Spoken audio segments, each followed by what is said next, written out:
Voilà. Monsieur Ibrahima Souli, oui. vous êtes assistant au coach, ça veut dire que vous avez un très grand rôle à jouer. Oui. Vous êtes un peu l'homme de l'ombre, celui qui voit un petit peu là où le coach ne peut pas voir, celui qui apporte des conseils. Vous êtes un peu comme un conseiller pour le coach. Alors, d'après ces premiers matchs de la Guinée contre le Soudan, d'ailleurs la Guinée qui était donnée favorite, quelles sont vos impressions? Qu'est-ce qui n'a pas marché selon vous? Et je reviens comme tout autre entraîneur. Vous voyez, les matchs sont très difficiles.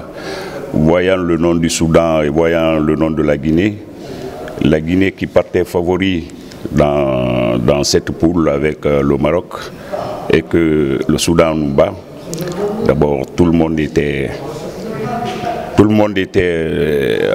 de façon à l'ombre surpris de la défaite, parce que vu la manière que les Guinéens ont abordé le match, avec beaucoup de sérénité, mais il n'y a pas eu de réussite dans notre camp.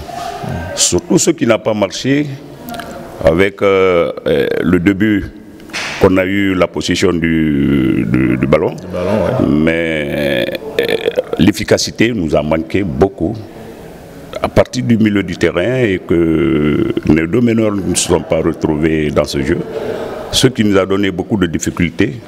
Le capitaine et le deuxième, Kaka, qui ne se sont pas retrouvés dans l'entrejeu, qui nous a beaucoup donné des problèmes au niveau de la défense que sur la ligne d'attaque. Donc il y a eu des défaillances et on est là pour corriger. On a parlé ce matin avec l'entraîneur et tout ça pour qu'on puisse remédier à ces petits problèmes qui nous handicapent. Alors, est-ce que vous gardez encore espoir pour passer au second tour de cette compétition? Notre objectif, c'est ça. L'objectif de la Guinée cette année, c'est la coupe. C'est la coupe. Rentrer avec la coupe à la maison. Rentrer avec la coupe à la maison. Je sais que l'ambiance y est. Malgré la défaite, l'ambiance existe. D'accord. Donc, on espère avoir comme ça la Guinée en...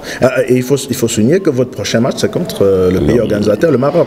Ce qui veut dire que si vous perdez ce match, on rentre à la maison. C'est pratiquement la fin, étant donné que de l'autre côté, le Maroc a déjà battu la Mauritanie. Si le Maroc vous bat cette fois-là, ça lui fera 6 points, et ça vous fera 0.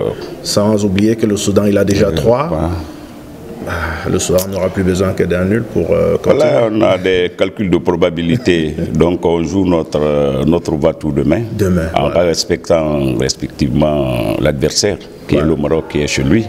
Mais l'ambiance existe, ce que je vous ai dit. L'ambiance existe et qu'on a confiance en nos joueurs. Demain, ce sera un match avec un très grand match. Un très grand match demain.